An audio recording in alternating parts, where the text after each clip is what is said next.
China. China. China. China. China. China. China. China. China. China. You go over to China. China. China. China. China. Love it. China. My go. China. I have to have my China. My go. China. How thou art forsaken me. China now. China. You know, China. I know China very well. China. This is not my beautiful dog. China. This is not my beautiful car. You want to buy from China? This is not my beautiful house. China. I have people that I know in China. This is not my beautiful town. China. I've been saying China. This is not my beautiful country. China. This is not my beautiful planet.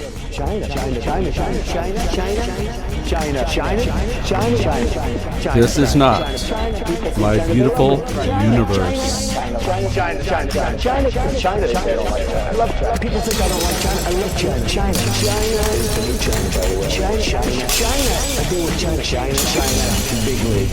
This is not my beautiful life. China. So if you went to China and you want to get a job in China, I don't like China. How could I just like the man from China? And yes, folks, China. this is not my beautiful tipping point.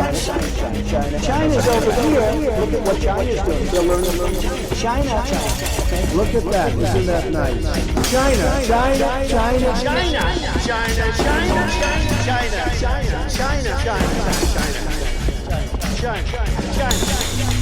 I mean, I love China. How can you not love China? I love China. China. And you know China. South China. People say, oh, you don't like China. I like China. I love China. China all the time. China. When was the last time you heard China? He's dead, answered Raskolnikov.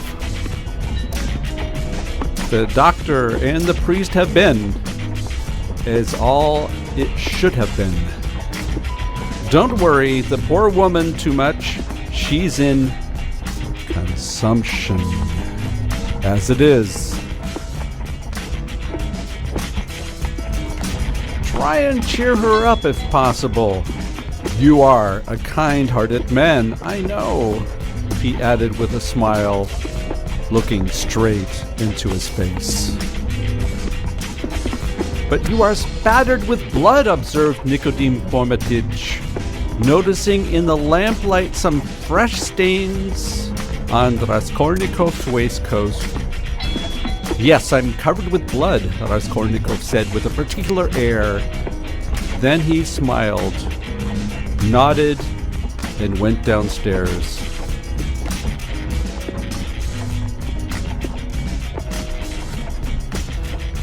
Correction, this is your beautiful tipping point.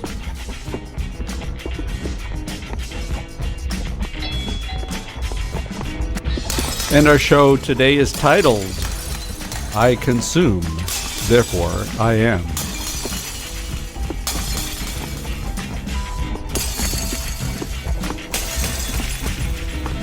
Curator, as always, Mike Boyle.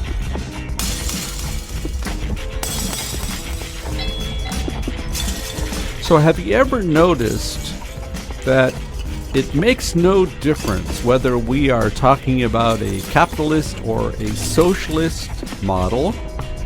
They are all based on this idea of consumption.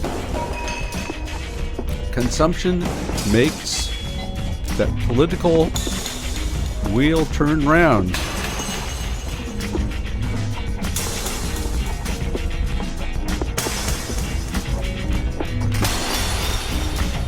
So if we think that capitalism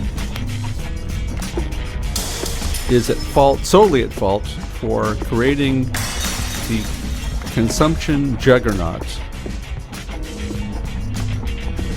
we are sorely mistaken.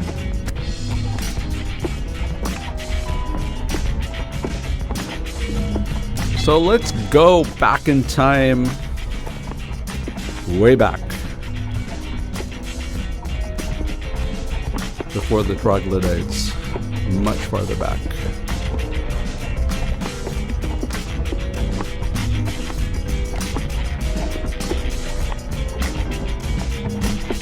Can we say that consumption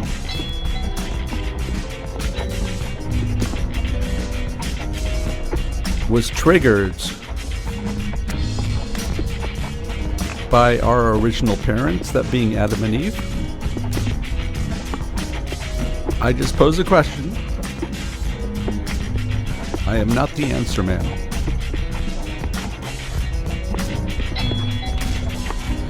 But basically, Adam and Eve had everything that they needed, right?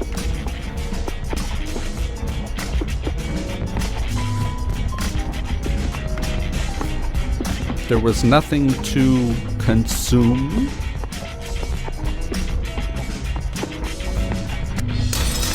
Neither one of them can be considered to be producers.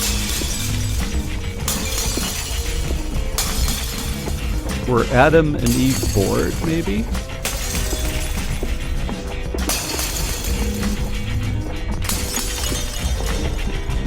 Did they understand what they had? Or perhaps they only truly understood what they had after they decided they wanted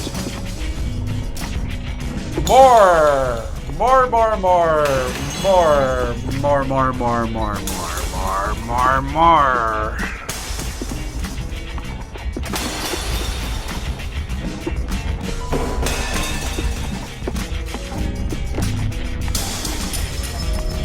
Can we perhaps build an analogy within that narrative of the forbidden fruit in how we look at nature?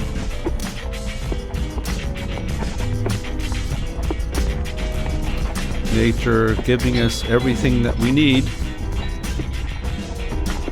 if we so choose. Or perhaps it was a case of where Adam and Eve thought they were better. And then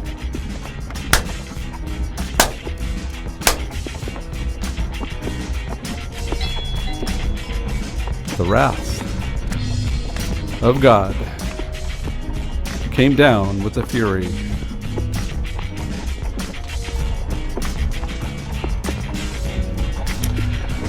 Our enormously productive economy demands that we make consumption our way of life, that we convert the buying and use of goods into rituals, that we seek our spiritual satisfaction, our ego satisfactions in consumption.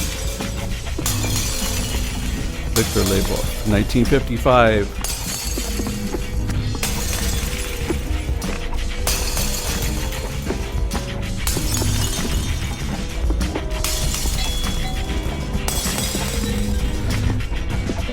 We're not talking about anything new.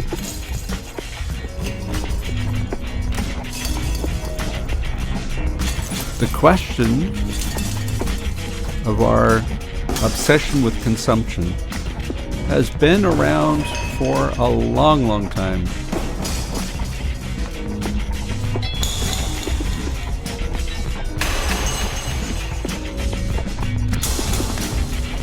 The author and social activist Ivan Illich talks very often about where things turned wrong, and especially within the roles that we play, either being a consumer or a producer. And our identity is very much anchored within one of those two roles. And we know that we play both roles. They're somewhat interchanged depending upon our situation, depending upon our privilege,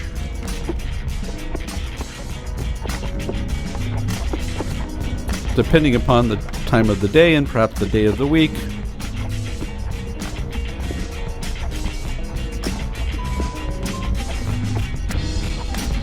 Or that particular point in time within our lives. But Illich goes on to raise the question. So what was the alternative? And especially if we were to use the narrative of Adam and Eve,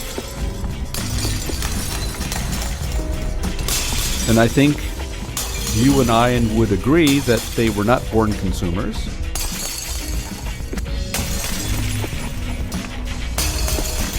One could question whether their motives might possibly be the impetus that we carry with us for this clamoring of consumption.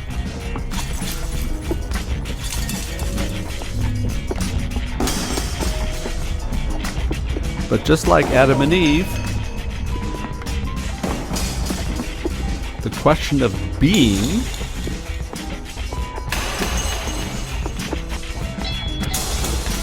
is the main driver.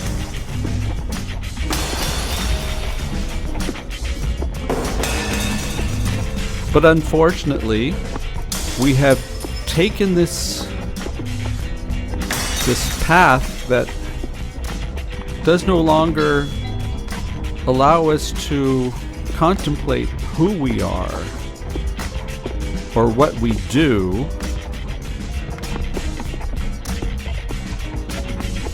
It all comes down to what we make.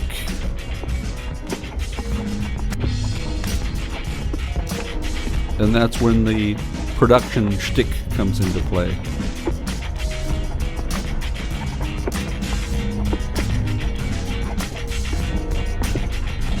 And if you think about it, and as you can probably guess, I do think about these things a lot.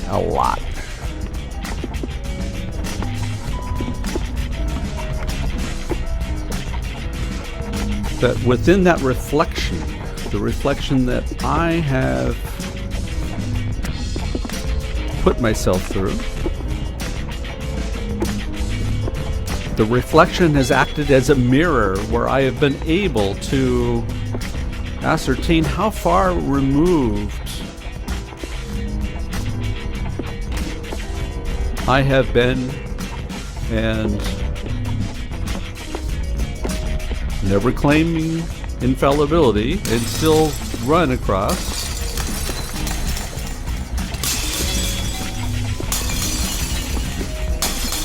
of that ability to relish in being ourselves.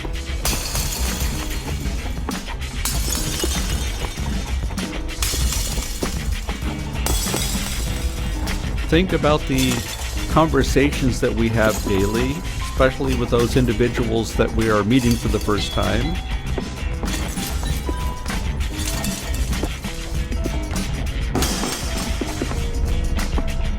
One of the big differentiators between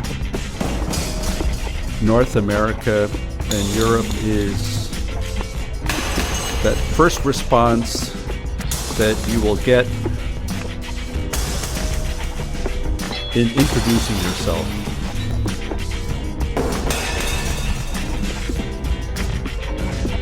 In North America, it will be very much tied to your role and in what your profession is, what you're making.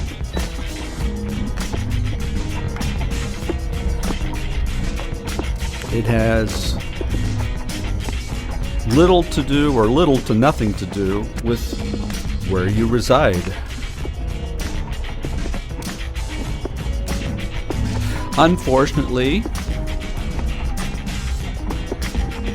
it has little to nothing to do with what inspires us.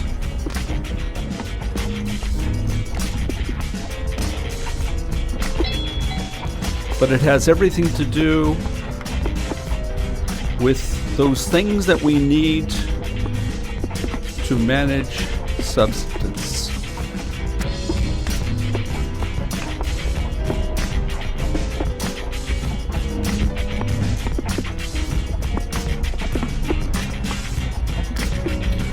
But you see through that example how far removed we have become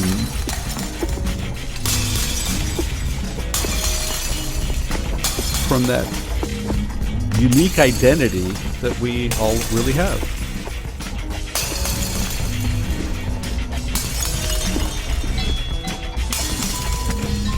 So we're either producing or consuming. So we produce so that we can consume, and our consumption is supporting those individuals who are producing, and that's basically the system.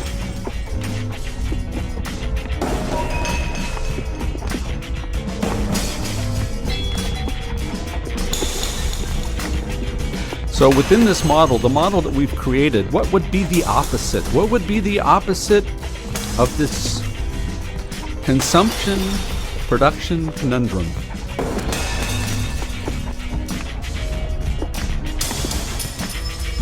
Well, it would be idleness, wouldn't it? That means you're not doing anything. You're neither consuming nor producing.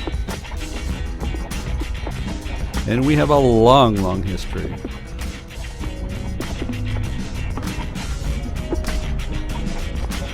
Depending upon the religious influence that you were submitted to, of the idleness as being very, very bad. Think of the phrase, idle hands are the devil's playground. Yes.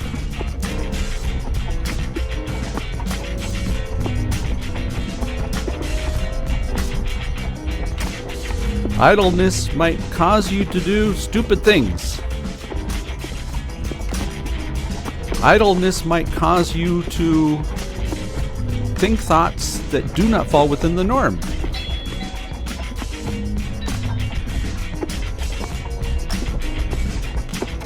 Idleness might lead to contentment, which is almost the antithesis of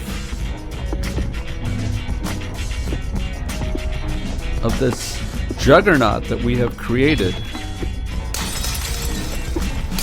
where consumption and production keep the wheels moving. Idleness does not feed the economy. And think about it, if we claim that somebody is idle, not doing anything, we consider them to be social parasites.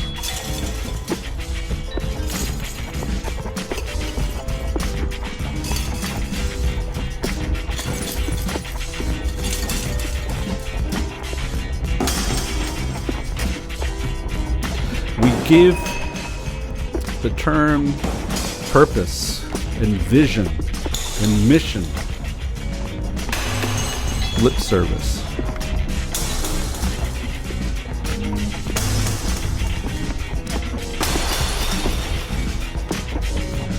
But are these attributes that we own ourselves?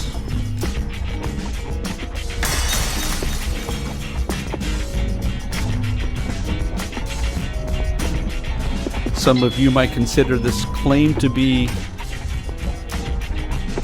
somewhat audacious, but I will make the claim regardless. I will make it regardless.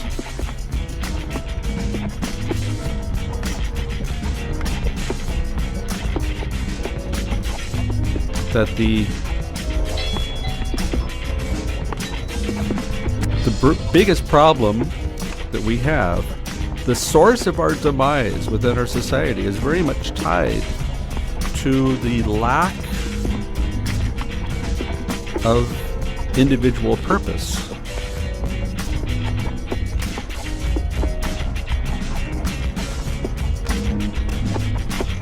Where the cumulative of those individual purposes would be our collective purpose. Very often it comes top down, and then this is due to the conditioning that we have gone through.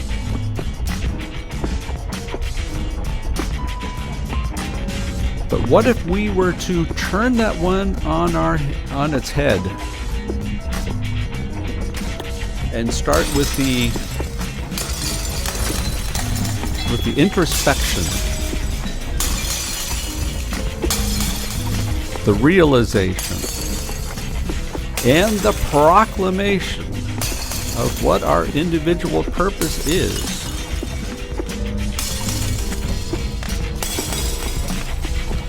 I was talking to a good friend yesterday and explaining to her a concept that I had stumbled across, that when given the opportunity, I will perform this exercise.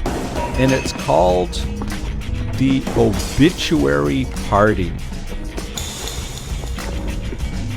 Now, that might sound a bit morose or macabre,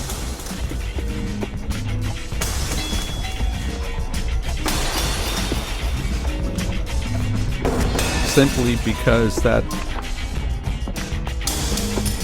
deals with an issue that we prefer not to go close to, because just like the small child who believes when she closes her eyes, everything else around her disappears.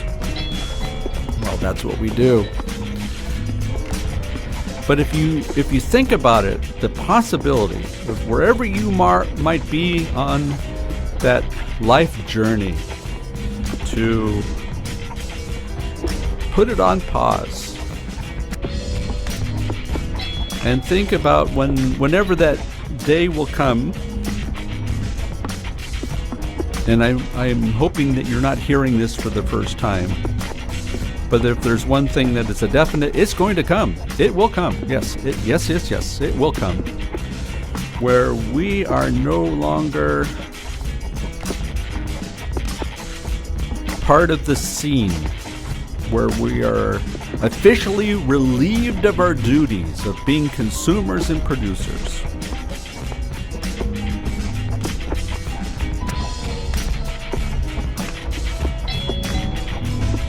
Where we clearly reaching that last phase where we are no longer capable of being producers, and our last activities are solely in a consumption mode.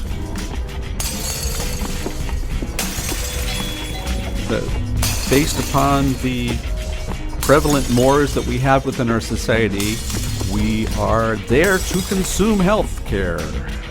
Yes.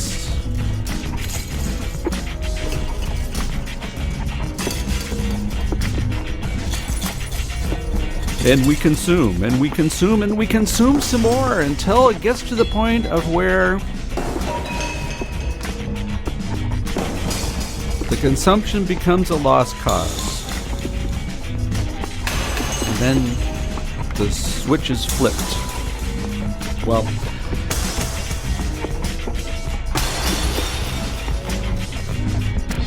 so what is that narrative after we finish flipping the switch?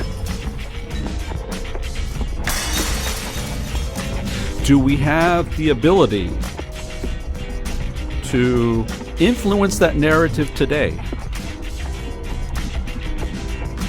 And I'm going to go out on a limb and make the claim that yes, indeed, that lies within our power to define exactly what that narrative is going to be. We don't have to wait until that switch has been flipped. Mind you, once the switch has been flipped, we can't manage anything anymore. Hate to burst some of your bubbles, but I'm afraid the game is truly up. But we can manage that narrative.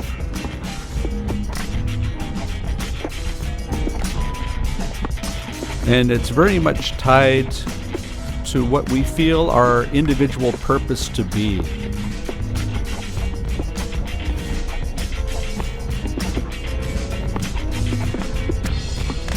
Whatever that might be, that is up to each one of us.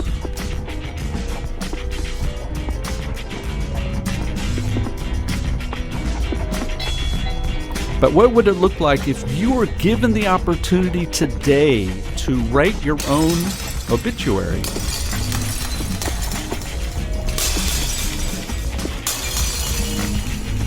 What are must-haves? What do you need to have included in that narrative?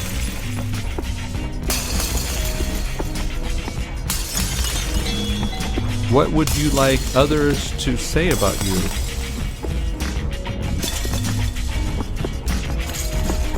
Is that something that just happens on its own? Or is that something that we can directly influence right now?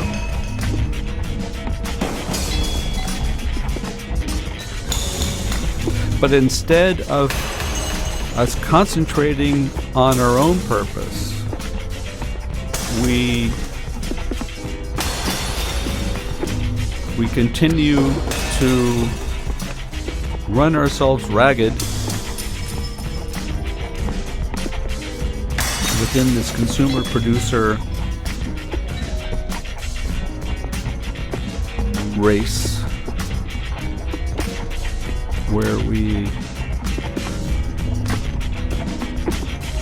produce until we have no more energy. And then the idea is to recharge the batteries. Yes, we are told that we need to take time and recharge the battery.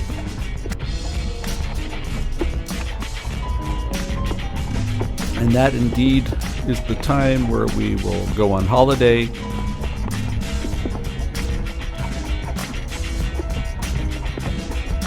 where the actual recharging is very often tied back to consumption,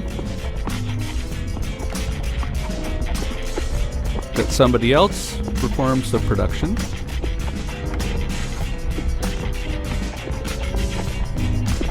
And once the consumption beaker has been filled, then we take that and we use that energy to continue producing. So it's consumption, production, consumption, production.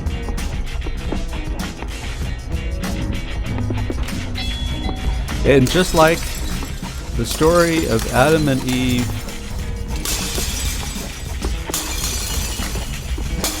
we are told that more is better.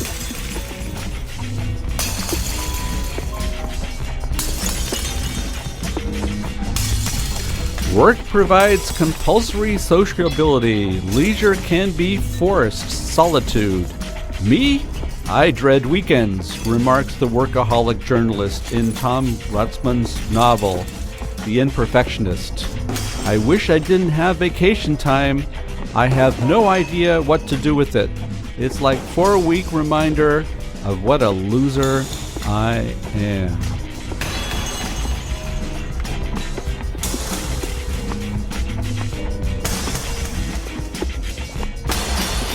It's all very much tied to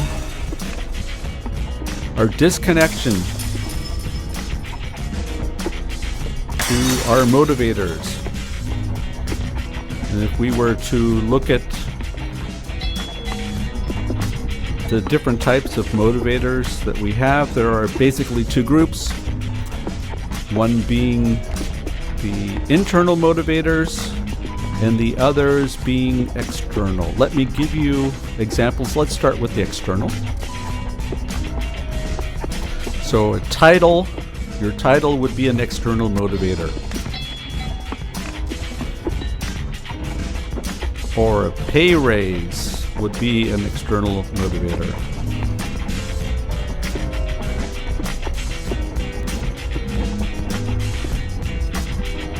Winning a prize would be an external motivator.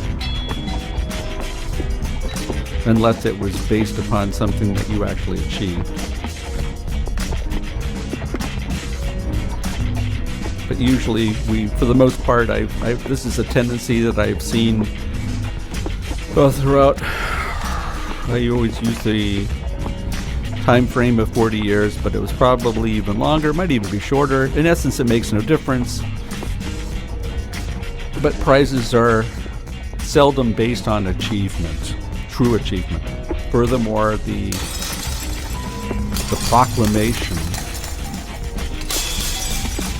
in itself, when I think about it, it's still going to be an external motivator. So, if these are external motivators, let's take a look at the internal motivators.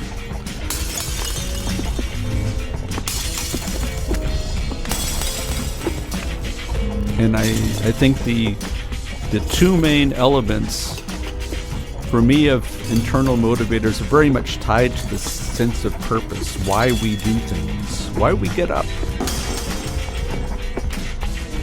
what drives us. And they would be tied to the concept of autonomy and mastery. Autonomy means that we can do things on our own.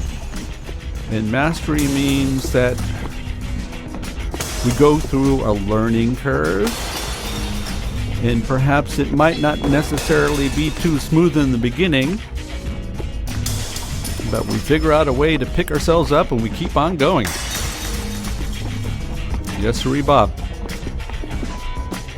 And through each round of us performing these actions on our own, not being told to do it, finding the drive within ourselves, that we are able to notice our progress, to feel the satisfaction of doing things on our own and constantly getting better at it.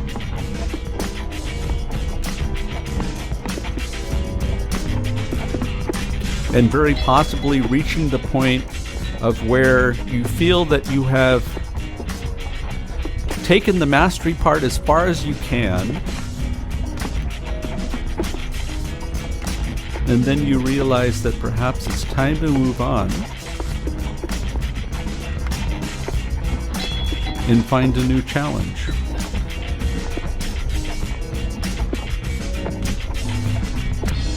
Well, none of that is to be found within external motivators, right? If you think about what's driving our external motivator impetus, it's coming, well, by nature, it's quite clear, it's coming from the outside, and it's usually tied to some other agenda.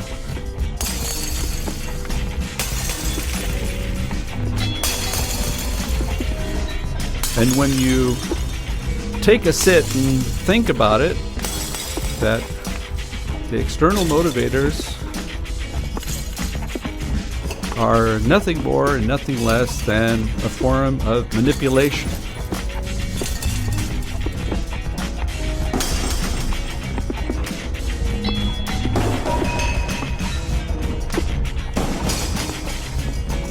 The people of the United States are, in a sense, becoming a nation on a tiger. They must learn to consume more and more, or they are warned their magnificent economic machine may turn and devour them. They must be induced to step up their individual consumption higher and higher, whether they have any pressing need for the goods or not. Their ever-expanding economy demands it. That was a quote from Vance Packard in a book that came out in the 1960s called The Waste Makers. So when you look at the social critique that was to be found starting in earnest in the 1950s, hitting perhaps a plateau in the 1960s, and petering out around the 1970s, it was very much tied to this idea of induced demand that wouldn't exist otherwise. But through this bombardment of images that we receive, trying to give the individual the feeling that the only value to be found within one's life is to match that of what is being held up to the individual through this consumerist looking glass.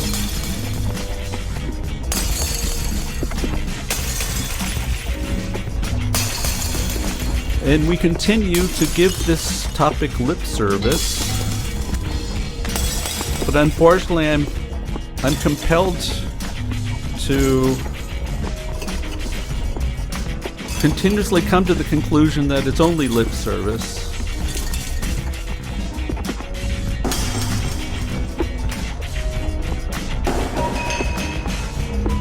And if I'm really holding up the mirror, if I'm really talking about reflection,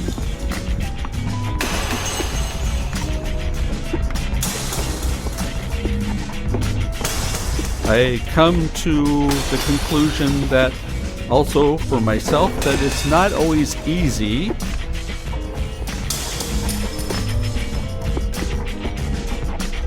to throw the plan overboard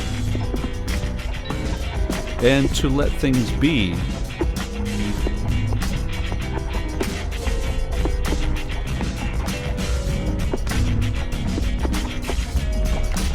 Which,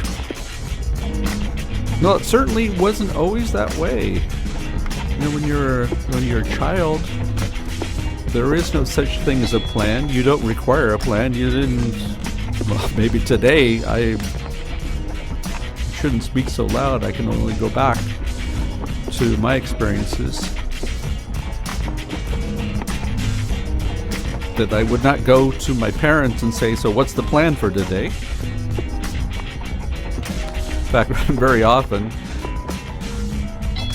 it was rage against the machine and not really wanting to be part of whatever the plan might be. Not always, but sometimes, which is all quite normal. But we would wake up and not have a plan. Did that deter us from doing anything? No.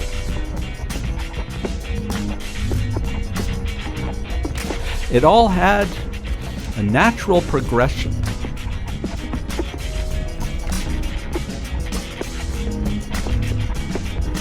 And it all had something to do with just being and whatever inspired us, then we would do.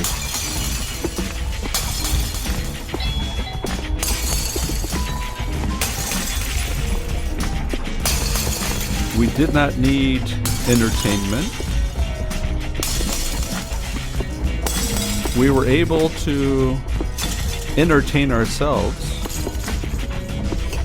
And I believe very often we relished, although this is not something we thought of.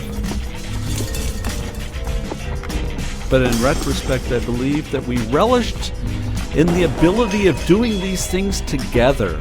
Not necessarily doing something on our own, but we were actually doing things together.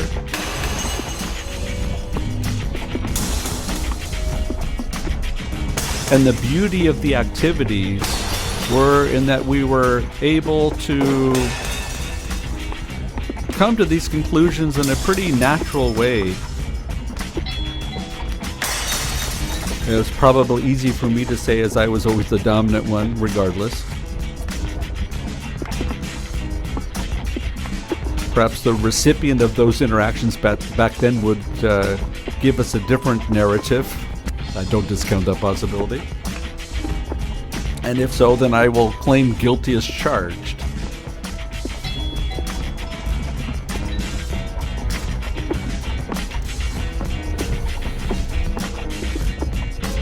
But that idea of being and spontaneously doing without the intention of actually producing, I would argue is actually quite normal.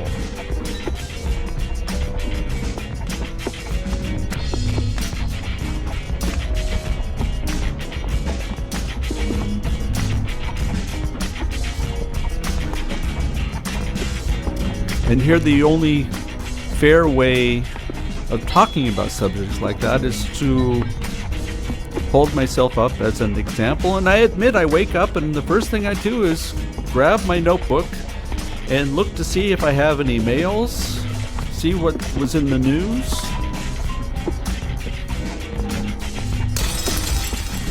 See what kind of weather we're going to have, instead of actually thinking it doesn't matter.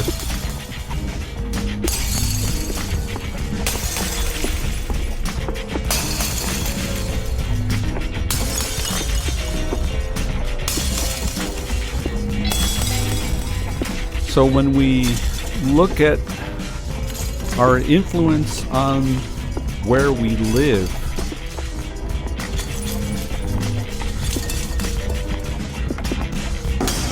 that we, within that role that we have as being consumers, and I believe, I'm not going to make any friends with this comment, but I truly believe, especially here in Vienna, we are citizen consumers, and we expect the government producers to deliver because we believe that we are entitled. Our right is because we were born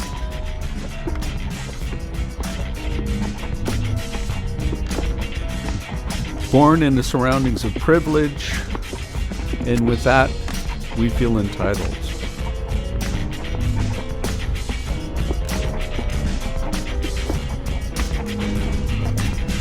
And I never thought of this before, but that entitlement is actually a very strong external motivator based upon that status that we had, that we received through birth, our citizenship, the privilege due to our skin color, our nationality, our pedigree. Alludes to a certain level of entitlement. But let's take advantage of this world that we can create on our own, where when we turn that concept on its head and we eliminate the concept of entitlement, that we eliminate the differentiation and look at our community as a collection of unique individuals who have collectively the ability to make a difference. Following that description that I gave you, tied to the concept of internal motivators. Looking at each individual internal motivator and gathering them all together, creating the collective which makes up our community.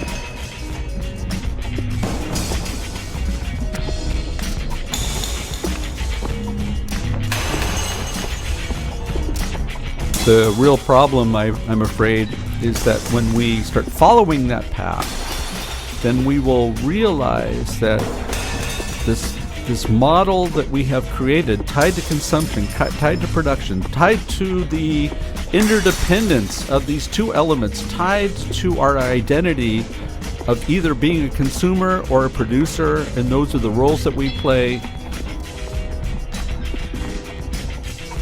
that we will realize that the sociological house of cards that we have created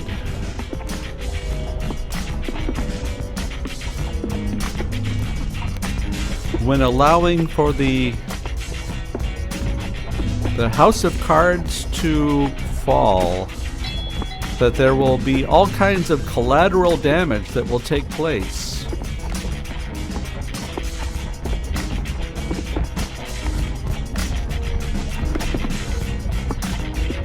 And we perhaps lack the imagination, we lack the strength, we lack the urgency to take on such a challenge. So we prefer to keep the house of cards upright as long as we can until going back to what I mentioned earlier in the show, this concept of turning off the light. That will happen to all of us. That when that light is turned off, we are freed of the burden that is to be found within this construct. The construct that we are allowing ourselves to live in.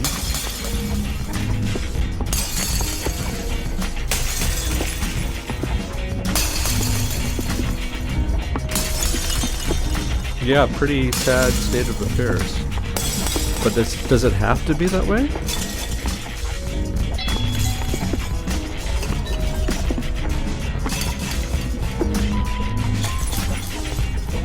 Do we have the ability to say today is going to be different?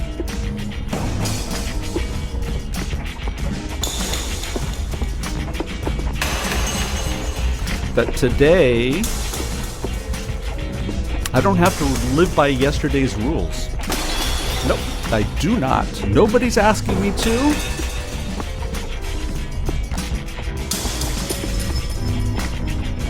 And yes, if we make that decision not to live by yesterday's rules, we will get pushback. Yes. Because that means you are not freely playing the roles that are expected of you.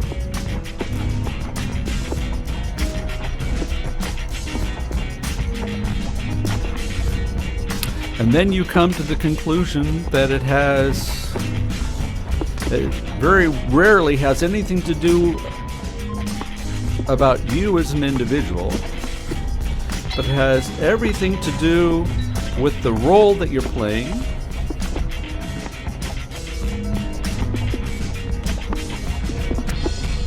and how that role fits into this construct of the consumer-producer complex, which is the basis of this societal house of cards.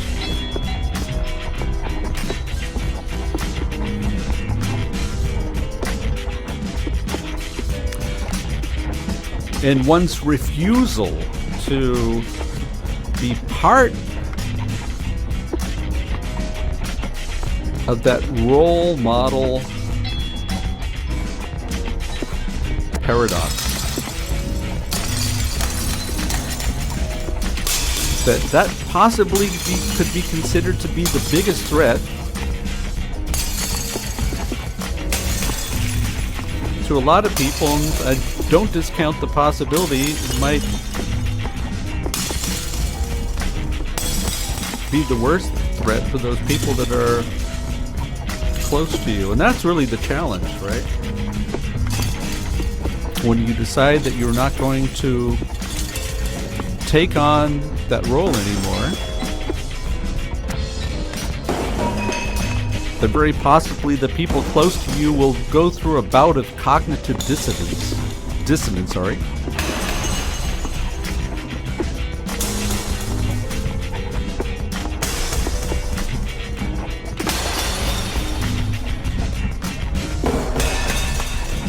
But then,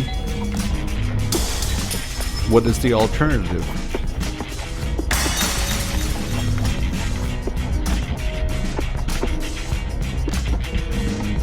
that we continue following the preordained path simply because it causes the least amount of tension. It falls within something that you can predict.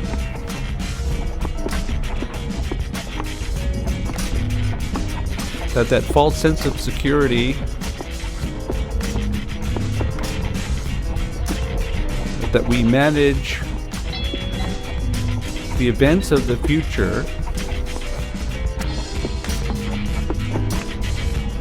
based upon these preordained roles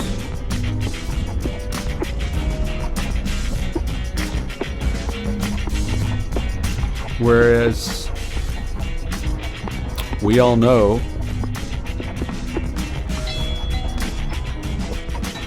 that this faith in the future based upon the roles of the present has no base in reality.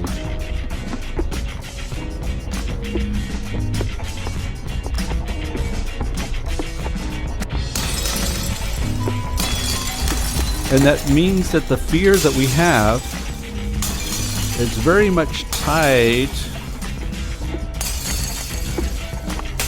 to us waking up in the morning and not having a plan.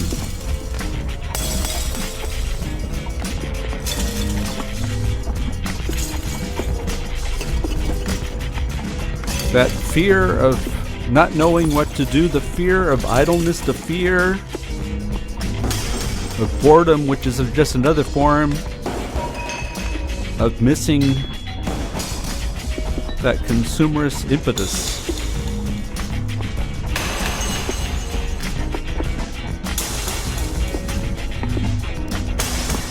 The fear of not having a full calendar. The fear of not having a full mailbox. The fear of not getting any mail. The fear of not getting any likes. The fear of not getting any type of attention. The fear of not having appointments.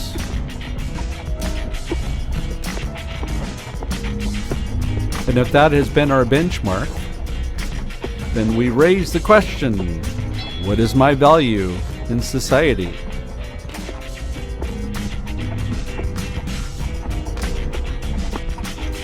It's one of the reasons why unemployment is such a problem, because we equate employment as being value in our society.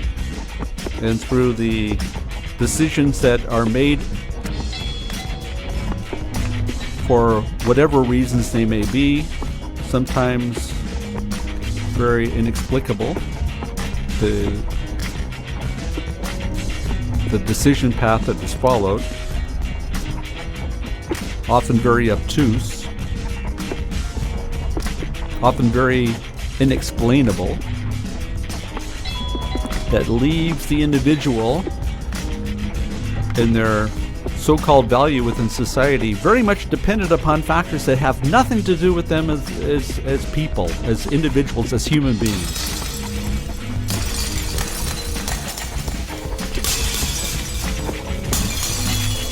And that is why we long for this certainty that has been so lacking. And I see it raising its ugly head here very soon, because the elephant in the room, of course, are the figures that we have tied to the pandemic.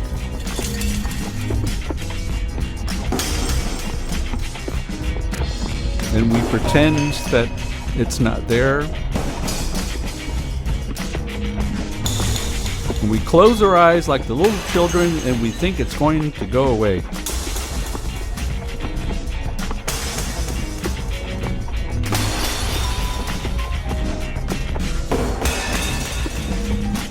But perhaps you might want to try this one on for size. Try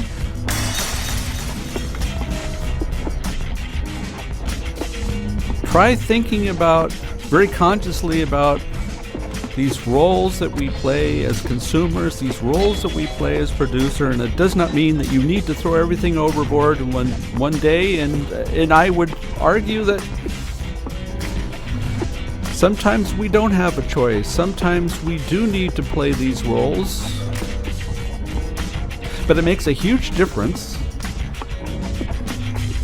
if we are sleepwalking through the day, or if we're very conscious of those roles that we're playing.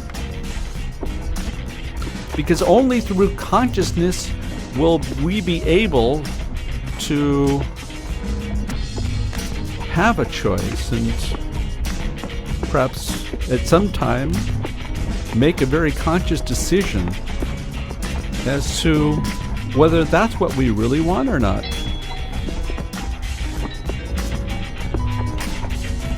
And with that, I see a lot of hope. A lot of hope. And as always, the time goes by way too quick on the Tipping Point Express. So I'd like to thank you for allowing me to indulge in some of these thoughts and share them with you, and hope that you are able to find something of value, however uncomfortable it may be.